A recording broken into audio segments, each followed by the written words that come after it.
Hello student, कैसे हैं आप सब। एकदम फर्स्ट क्लास, बढ़िया से पढ़ाई बढ़िया से चल रही है। बहुत बढ़िया। पिछले लेक्चर में हम लोगों ने कुछ डेरिवेशंस को देखा था, जिसमें आप फ्रीज और पैरेलल का भी आया था, और उसके न्यूमेरिकल्स हम लोग नहीं कर पाए थे। आज के लेक्चर में हम लोग इसके ऊपर न्यूमेरिकल्स करेंगे। फ्रीज और पैरेलल का न्यूमेरिकल्स किस तरीके से सॉल्व होता है, इसके ऊपर हम बात करेंगे। दूसरी चीज आज जो हम पढ़ने वाले हैं वो है हमारा पावर के बारे में। पावर क्या होता है, ठीक है, पावर के कुछ फॉर्मूलाज होते हैं, पावर को किस तरीके से निकाला जाएगा उसके बारे में। और सबसे इंपॉर्टेंट पार्ट जो है पावर का वो है inter relationship between P V I R के बारे में पढ़ेंगे। ये एक छोटा सा डेरिवेशन है जिसमें 3 फॉर्मूलाज पाए जाएंगे पावर के, और बहुत ही इंपॉर्टेंट टॉपिक है ये। डेरिवेशन डायरेक्टली एग्जाम में पूछा जाता है। तो वेलकम है आपका हमारे यूट्यूब चैनल पे सैयद क्लासेस, और मैं हूं आपका टीचर सैयद सर। तो ये है कुछ क्वेश्चन सीरीज के, जिसमें हम लोग सीखेंगे कि किस तरीके से टोटल रेजिस्टेंस निकालना होता है। ठीक है, क्वेश्चन नोट कर लीजिए। Find the total resistance of the following. हमने 3 फिगर बना रखे हैं और 3 फिगर में सीरीज में रेजिस्टेंस जुड़ा हुआ है। अच्छा, रेजिस्टेंस का जो सिंबल होता है वो सिंबल होता है कुछ इस तरीके से, जिगजैग लाइन करके। अगर ऐसा कुछ लिखा हुआ है, ऐसा कोई डायग्राम बना है, तो आप इसको क्या मानेंगे, रेजिस्टेंस। तो रेजिस्टेंस का सिंबल सर्किट के डायग्राम में इस तरीके से इंडिकेट किया जाएगा। तो अब हमें क्या करना है, हमें फिगर नंबर ए का इक्विवेलेंट रेजिस्टेंस या टोटल रेजिस्टेंस पता लगाना है। और ये देखना है कि ये जो डायग्राम है, इस डायग्राम में क्या ये सीरीज में कनेक्ट है या पैरेलल में। जैसा कि मैंने आपको बताया है कि अगर रेजिस्टेंस को एक वायर में कनेक्ट किया जाए तो वो हमेशा और हमेशा सीरीज में होता है। जरा चेक कर लेते हैं। ए से वायर आगे जा रहा है, 2 ओम 3 ओम 1 ओम, मतलब एक ही वायर में। इसका मतलब ये क्या हो गया, ये सीरीज में हो गया। यहां पे देखते हैं ए से क्या हो रहा है, 1 ओम 3 ओम 3 ओम 4 ओम, सब के सब किसमें कनेक्टेड है, सिंगल वायर में। देखिए सारे के सारे फिगर में जितने भी रेजिस्टेंस जुड़े हुए हैं वो सब के सब सीरीज में, सिंगल वायर में। तो हमें क्या निकालना है, इसका इक्विवेलेंट रेजिस्टेंस निकालना है।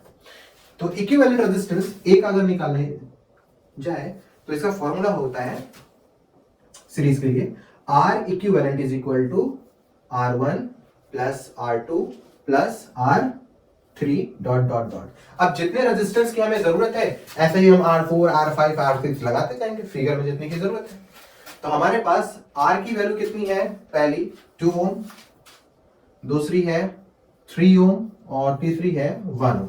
हमारा टोटल रेजिस्टेंस कितना आ गया, R इक्विवेलेंट कितना आया पहले के लिए, देखिए 2 और 3 5 और 1 6 ओम, यानी हमारा टोटल रेजिस्टेंस कितना आ गया 6 ओम।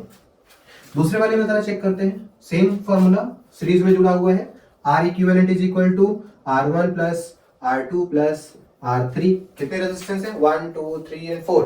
तो यहां पर आ जाएगा आपका R4। वैल्यू को पुट अप कर लेते हैं, 1 3 3 4, 1 प्लस 3 प्लस 3 प्लस 4, 3 3 6 और 4 10 और 1 11 ओम। ठीक है, ये हमारा क्या आ गया, इक्विवेलेंट रेजिस्टेंस किसमें, सीरीज में। अब क्वेश्चन नंबर 6 में जरा देखिए, डायग्राम ऊपर नीचे किया हुआ है लेकिन वायर सेम है। ठीक है, इसके लिए क्या निकलेगा, same formula, R equivalent is equal to कितने हैं, 1 2 3 and 4, R1 plus R2 plus R3 plus R4। ठीक है, क्या करना है, सारी वैल्यूज को यहां पे पुट अप करके उनका आंसर लाना है। फटाफट वीडियो को रोक के कीजिए। ठीक है, ठीक है, हो गया, करें, चलिए। 3 ohm plus 3 plus 5 plus 5, answer हमारे क्या आ रहे हैं, टोटल रेजिस्टेंस में 5 5 10 और 6 16 ओम आ रहा है। जरा एक बार नोटिस करिए, जब हम टोटल रेजिस्टेंस सीरीज में निकाल रहे हैं तो हमारा टोटल रेजिस्टेंस सीरीज में, देखिए यहां पर 2 ओम है 3 ओम है 1 ओम है, लेकिन टोटल निकाले जा रहे हैं तो हमारा क्या हो रहा है, रेजिस्टेंस ज्यादा हो जा रहा है। यहां पर भी देखिए रेजिस्टेंस क्या हो रहा है, ज्यादा हो रहा है, यहां पर भी रेजिस्टेंस ज्यादा हो रहा है। इसका मतलब है जब भी हम सीरीज में टोटल रेजिस्टेंस निकालने की कोशिश करेंगे, हमारा टोटल रेजिस्टेंस हमेशा और हमेशा ज्यादा आएगा। ठीक है, नोट कर लीजिए।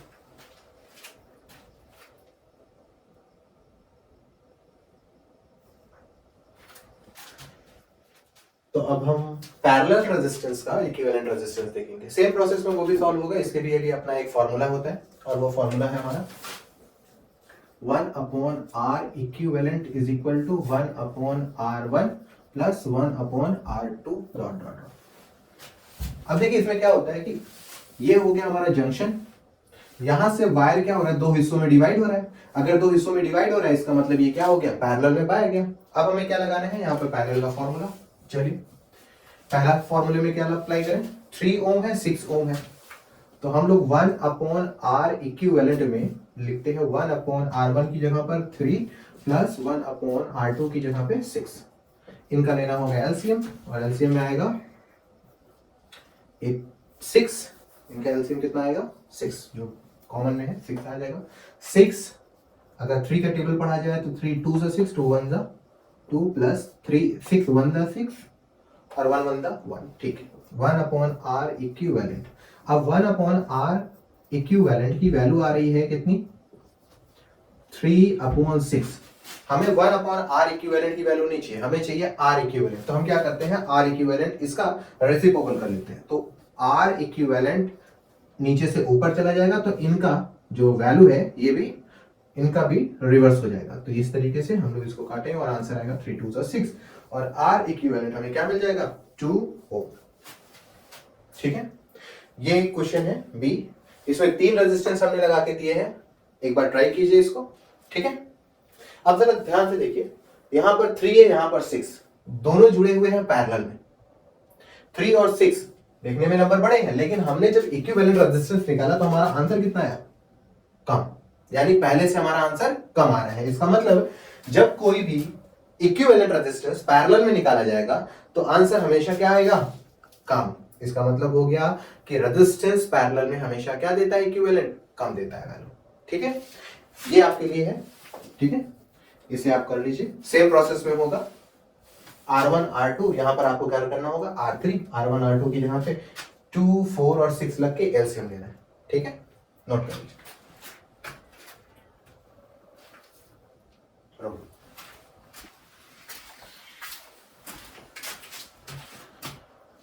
तो अब हेडिंग लगा लीजिए पावर, हम लोगों ने थोड़ा सा देख लिया इसके बारे में, ठीक है। तो अगली हेडिंग जो हम लोग पढ़ने जाएंगे वो है हम लोग की पावर। चलिए देखिए पावर क्या होता है, हेडिंग लगा लीजिए पावर। तो चलिए हम लोग देखते हैं पावर के बारे में, पावर क्या कहता है। पावर क्या है, तो इसको समझने के लिए हम लोग थोड़ा सा एक एग्जांपल लेते हैं। 2 आदमी हैं, दोनों आदमी काम कर रहे हैं घर पे, ठीक है, मजदूरी कर रहे हैं। हमको सुबह से लेके शाम तक उसको ऑब्जर्व करना था, 2 आदमियों को। तो हमने क्या देखा कि दोनों आदमी सुबह से लगे हैं शाम तक काम करते रहे। तो हमें लगा बड़ी मेहनत से काम कर रहे हैं, इन लोगों की ताकत बहुत ज्यादा थी जो सुबह से लेके शाम तक काम कर रहे थे। फिर दूसरे दिन हम लोगों ने क्या किया, हम लोगों ने एक एक्सपेरिमेंट किया, ये देखा कि उनको थोड़ी लालच दी, बोला कि अगर ये काम एक दिन के बजाय आप आधा दिन में कर लो तो आपको फौरन आपकी सैलरी दे दी जाएगी, एग्जाम्पल। तो क्या देखने को मिला, कंपटीशन होने लगा।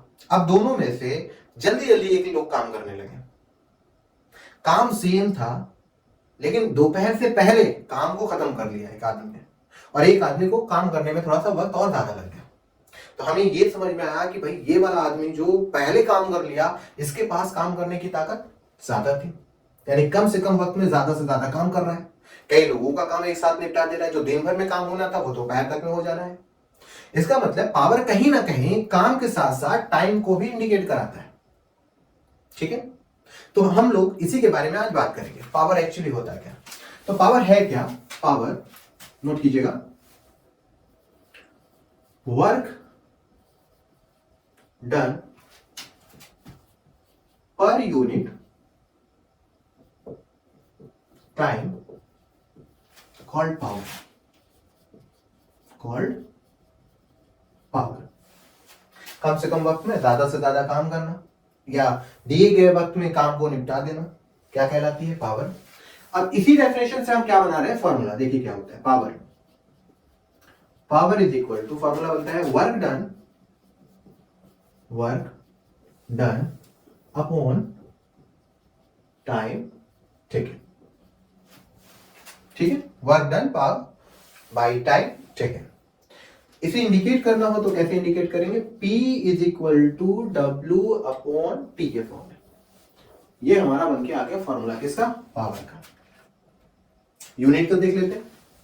टाइम की यूनिट यहां पर हम लोग लेंगे सेकेंड, वर्क की यूनिट लेंगे जूल्स, और पावर की यूनिट यहां लेंगे वाट।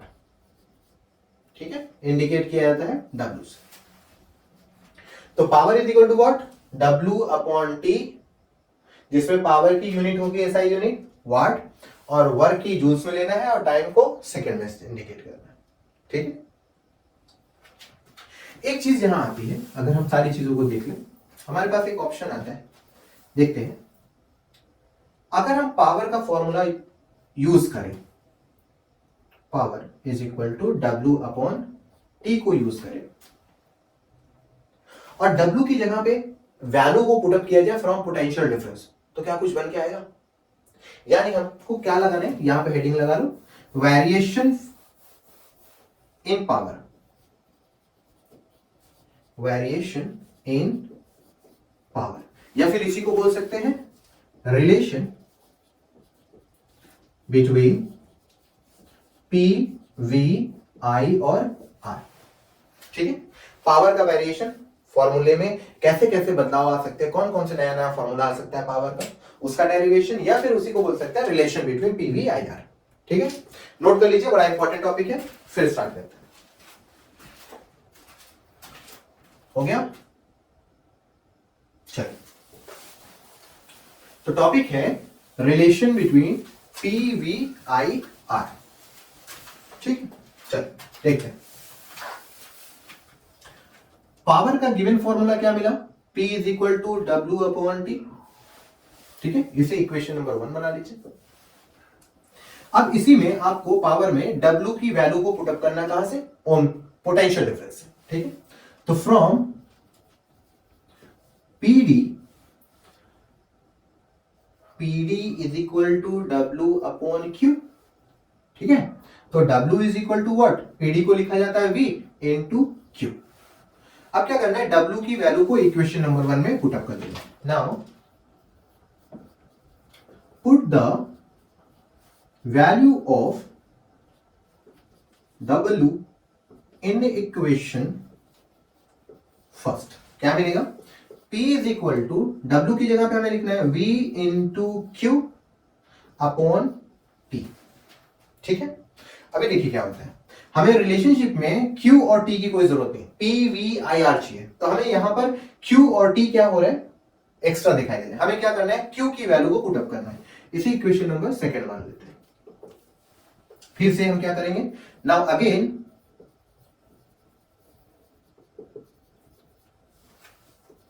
पुट द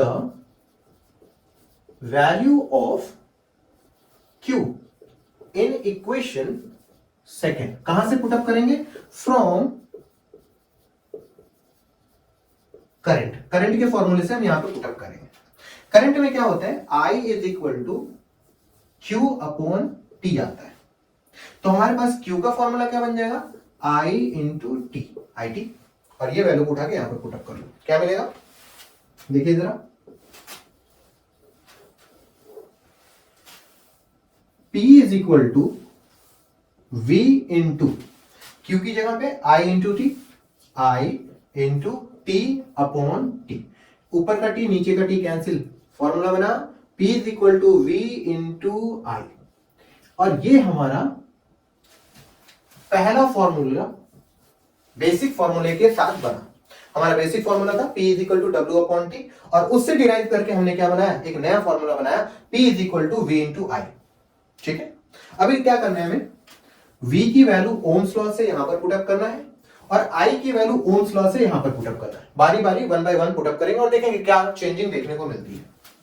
क्या करेंगे अब, now put the value of V in equation, कहां पर, स्टार में, कहां से, फ्रॉम ओम्स लॉ से। ठीक है, ओम्स लॉ क्या देता है, V is equal to I into R. जरा पुटअप करते हैं, P is equal to V की जगह पे I इंटू आर इंटू, पहले से क्या है I, नया फॉर्मूला बन के आया P is equal to I square into R. ये हो गया हमारा नया अवतार किसका? पावर का। अवतार नंबर डबल स्टार, अवतार नंबर डबल स्टार। अब क्या करना है? V की वैल्यू तो पुटअप कर लिया, I की वैल्यू ओम्स लॉ से यहां पर पुटअप करो। देखो कुछ नया आता है क्या? Again put the value of I in equation star from Ohm's law। क्या मिलता है?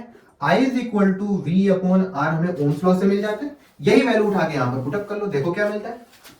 P इज इक्वल टू, यहां पे लगा दें, P is equal to V into I की जगह पर V upon R, V upon R. P is equal to V square upon R. ये हमारा मिल गया चमकता दमकता स्टार नंबर 3। तो हमारे पास कुल डेरिवेशन में पावर से, बेसिक पावर के फॉर्मूले से 3 नए फॉर्मूले तैयार हुए। ठीक है, और इसी डेरिवेशन को, जो यहां से शुरू हुआ है, इसी डेरिवेशन को हम क्या बोलते हैं? Relationship between PV I R.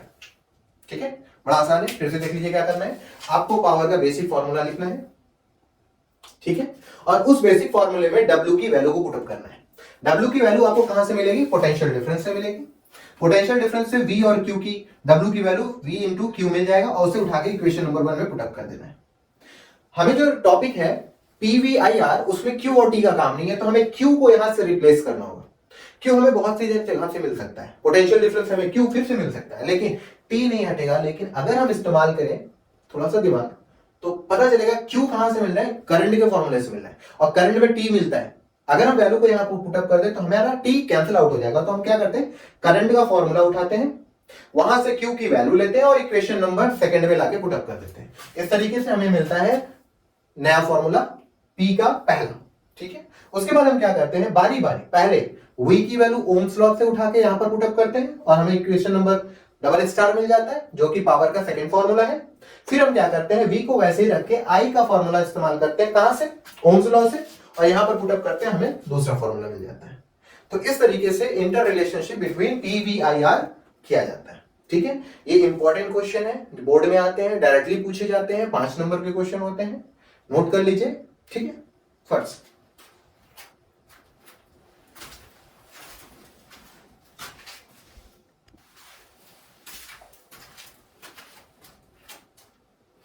हो गया। चलिए, यहां से एक चीज और देखने को मिलती है। ठीक है, बेसिक फॉर्मूले पे यहां से क्या है वो देखिए, एनर्जी कंज्यूम, एनर्जी कंज्यूम। देखिए क्या होता है एनर्जी कंज्यूम। पावर का formula P is equal to W upon T है। अगर मैं इसे वर्क के फॉर्म में लिखूं तो क्या मिलेगा? W is equal to power into T। ठीक है, ये हो गया आपका वर्क। अगर मैं यहां पर पढ़ा रहा हूं 1 घंटे से, मान के चलिए अगर मैं 1 घंटे से पढ़ा रहा हूं, तो मैं 1 घंटे तक की एनर्जी अपने बॉडी से यूटिलाइज कर रहा हूं। ठीक है, आप 1 घंटे से पढ़ रहे हैं, तो आप अपनी बॉडी के अंदर की एनर्जी जो 1 घंटे की थी वो यूटिलाइज कर रहे हैं। यानी इंसान का किया हुआ काम उसकी अंदर की एनर्जी के थ्रू ही होता है। अगर मैं कहूं ये वर्क डन हुआ, तो मैं कह सकता हूं क्या कि जितने देर तक ये वर्क डन हुआ, वो वर्क डन एनर्जी कंज्यूम के बराबर था। एक इंसान ने कोई काम किया, ठीक है, एक इंसान ने कोई काम किया, उस इंसान ने उतनी ही एनर्जी कंज्यूम भी की, तो क्या वर्क डन एनर्जी कंज्यूम के बराबर होगा? बिल्कुल होगा। तो हम क्या लिख सकते हैं वर्क डन को? Energy consume is equal to power into time. ठीक है, एनर्जी कंज्यूम का एक नया फॉर्मूला मिल गया, पावर इंटू टाइम। अब यहां पर क्या होता है? पावर को हम लोग वाट में इस्तेमाल करते हैं, टाइम यहां पर हो जाता है आवर। तो एनर्जी कंज्यूम का यूनिट क्या बना? Watt hour. ठीक है, नोट कर लीजिए। इसमें कुछ वैल्यूज भी आती है, जैसे 1 किलो वाट आर कितनी एनर्जी कंज्यूम करता है, तो उसे आपको लर्न कर रखना है 3.6 इंटू 10⁻⁶ जूल्स की एनर्जी कंज्यूम करता है। क्वेश्चन में कभी कभी आता है कि ये किलोवाट आर को आप चेंज करिए जरा एनर्जी में, इसके जूल्स में चेंज करना है, तो आप क्या करना है, जो भी किलोवाट आ रहा है उसको क्या करना है 3.6 इंटू 10⁻⁶ जूल्स से मल्टीप्लाई कर देना है। इससे आपको क्या मिलेगा, आपका किलोवाट आर जूल्स में कन्वर्ट हो चुका होगा। ठीक है, चल नोट कर लीजिए।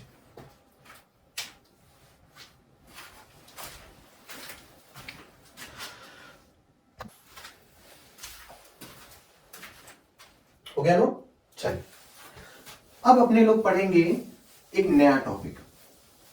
टॉपिक का नाम है, लगा लीजिए heading, heating effect of electric current. क्या होता है heating effect of electric current, इसके बारे में देखेंगे। इसमें एक इंपॉर्टेंट फॉर्मूला आता है जो बोर्ड में पूछा जाता है डायरेक्टली, वो होता है जूल्स लॉ। इसमें हम लोग डेरिवेशन भी देखेंगे, जूल्स लॉ का डेरिवेशन, फॉर्मूला कैसे आया, उसकी वैल्यू क्या होती है, उसकी डेफिनेशन क्या होती है, उसकी यूनिट क्या होती है, इनके बारे में देखेंगे। ठीक है, तो हेडिंग लगा दीजिए, heating effect of electric current. पहले समझ लेते हैं heating effect of electric current क्या होता है। चलिए देखते हैं।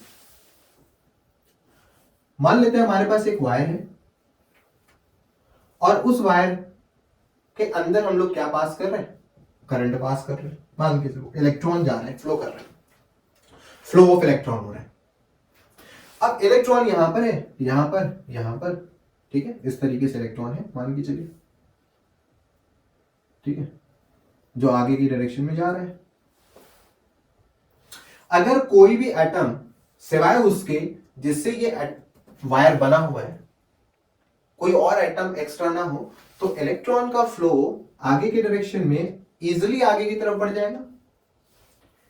अब इलेक्ट्रॉन के पास एनर्जी होती है, ठीक है, ये एनर्जी अगर कहीं एक जगह इकट्ठा हो जाए तो वो क्या करने लगेगी, हीट प्रोड्यूस करने लगेगी।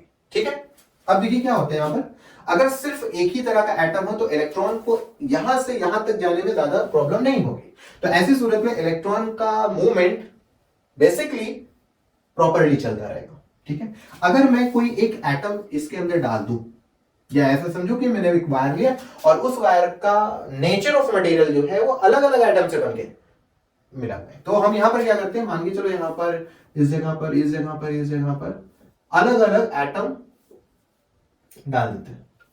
अब क्या होता है, जब इलेक्ट्रॉन यहां से आगे की तरफ फ्लो करता है तो वो डिफरेंट डिफरेंट एटम से टकराता है। इस टकराने से उस इलेक्ट्रॉन की स्पीड क्या हो जाती है, स्लो हो जाती है,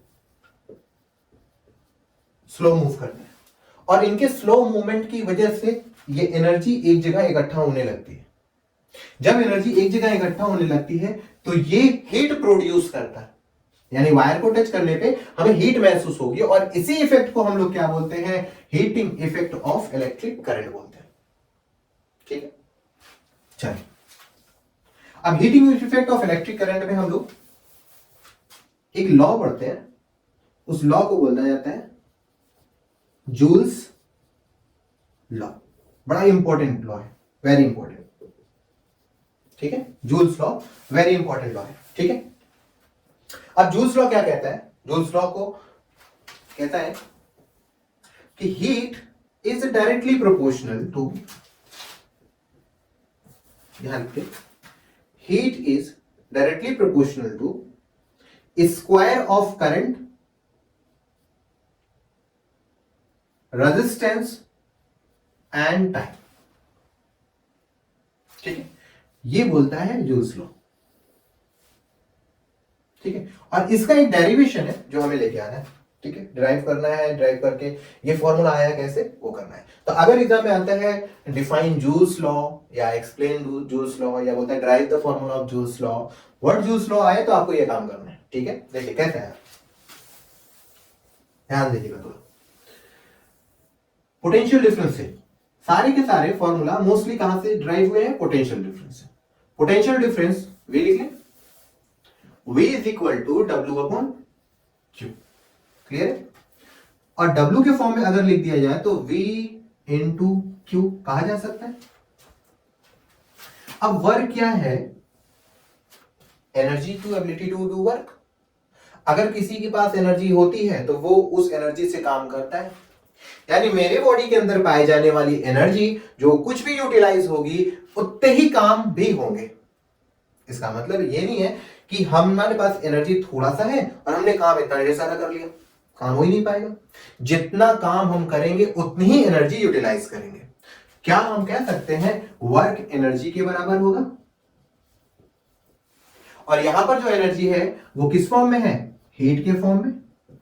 तो क्या हीट का फॉर्मूला V इंटू क्यू बना? ठीक है, अब क्या करना है? V और Q की वैल्यू यहां पर बारी बारी पुटअप करना है। फ्रॉम इक्वेशन नंबर 1 बना लेते हैं। From Ohm's law V is equal to I into R। अब इस वैल्यू को यहां पर इक्वेशन नंबर 1 में पुटअप करते हैं, देखते हैं आंसर क्या आता है। ठीक है, वेट करते हैं इसको, थोड़ा सा रुकिए।